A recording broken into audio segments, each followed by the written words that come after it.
Hello there. For our project, I, Kyle White, and my partner, Garrett Frey, welcome you to listen to a selection of the sonnets by William Shakespeare, accompanied by a brief analysis exploring their themes, read to the incredibly soothing soundscapes composed by Garrett himself. With that, let us begin. The commentary of Sonnet 1 provided by John Kerrigan in his edition of the Sonnets clarifies that the dominant idea is of the riper's offspring, or heir, bearing his memory into the future by bearing his features and reminding others of him. But the man our poet refers to seems uninterested in passing his features to the future, instead admiring them in the present. To Shakespeare, this will not stand. To him, it is a selfish waste of what every creature desires, and is to make the world a more pitiful place. This belief is the foundation of all the sonnets explored here, and so fundamental is it to Shakespeare that it seeps into his other works.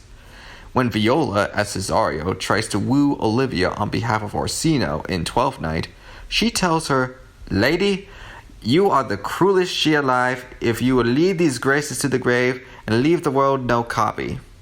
For the purposes of this analysis, we shall ignore the context that Viola doesn't actually particularly want Olivia to pass her graces with Orsino. Regardless of Viola's sincerity, it seems to be a belief that Shakespeare holds dear. It is, after all, the focal point of Sonnet 3. Here we see much of the same themes, playing heavily into Will's belief that the beautiful refusing to have children is selfish, that he so fond will be the tomb of his self-love. The mention of a tomb leading well into "Die single, and thine image dies with thee." But Shakespeare here also brings up a further point, that it is not one's own image alone that is buried, but the image of those who came before. Your beauty is not only your legacy, but the legacy of your progenitors, and to him that gives it all the more reason to be respected. The website No Sweat Shakespeare translates the idea thus: you are the mirror of your mother, and she is the mirror of you. So both Sonnets 1 and 3 turn the self and vanity into the obstacle of Shakespeare's belief of the need to pass down one's graces. Sonnet 12, however, makes time and death out to be the enemy.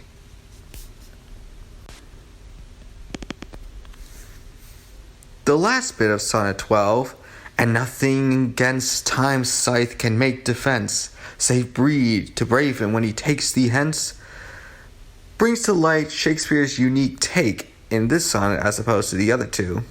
In Sonnet 1, not breeding is to harm the world. In Sonnet 3, not breeding is to dishonor your ancestors. Both of these are motivations from outside the self, but Shakespeare brings the motivation back to the self here. Because here, breeding will save you. It is your defense. How else can you defend yourself against time's scythe? Passing down one's beauty is the only way to withstand time. He explores this sentiment further in Sonnet 13.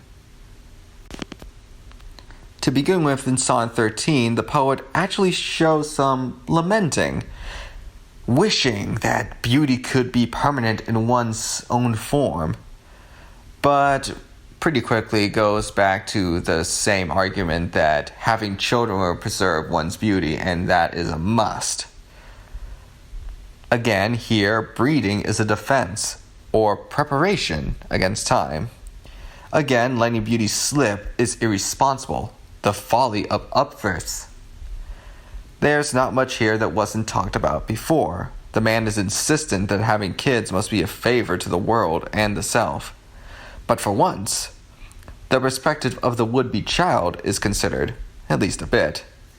To the outside world, a child might show the world the hollow visage of the parent, but it is within the memory of that child that the parent's character is truly preserved, and a son able to say he had a father. Then perhaps memory is the true immortality. a notion that Shakespeare plunges into in Sonnet 17. And in Sonnet 17, he brings up another of his fundamental beliefs, that his words offer their own immortality to those he extends them to. Sonnet 55, for instance, opens with, "Not marble nor the gilded monuments of princes shall outlive this powerful rhyme," a statement of the permanence Shakespeare finds in his own written words. So between this and breeding, Shakespeare presents his own form of immortality in the manifestation of one's graces through their children, and the manifestation of one's character in his poetry. It's not the humblest of notions on his part, but given that we are still talking about these sonnets, it is perhaps a valid notion. Regardless of the possible shallowness that Shakespeare shows here, of the importance of physical beauty, time, death, the fear of them are still very much factors that influence our lives constantly, just as much as they did his. So perhaps there is some merit in exploring how someone coped with these so long ago, so that maybe we can inform ourselves how to cope with them today. Thank you for joining us on this journey, and have a wonderful rest of your day.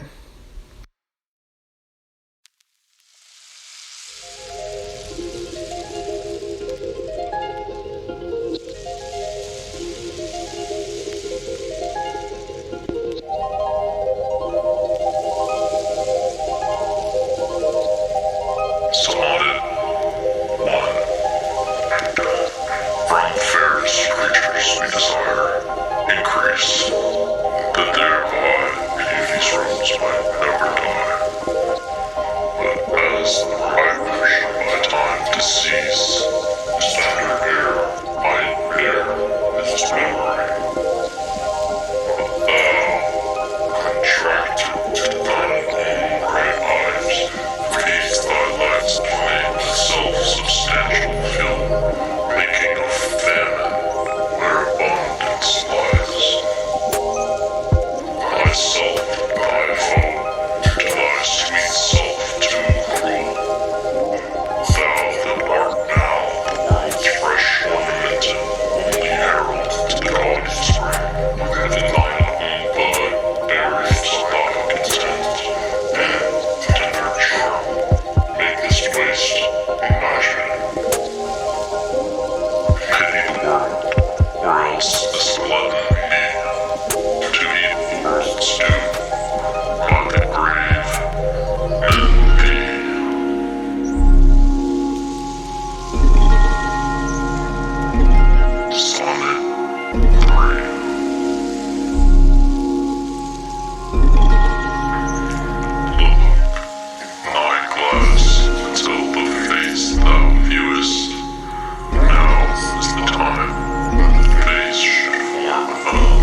should be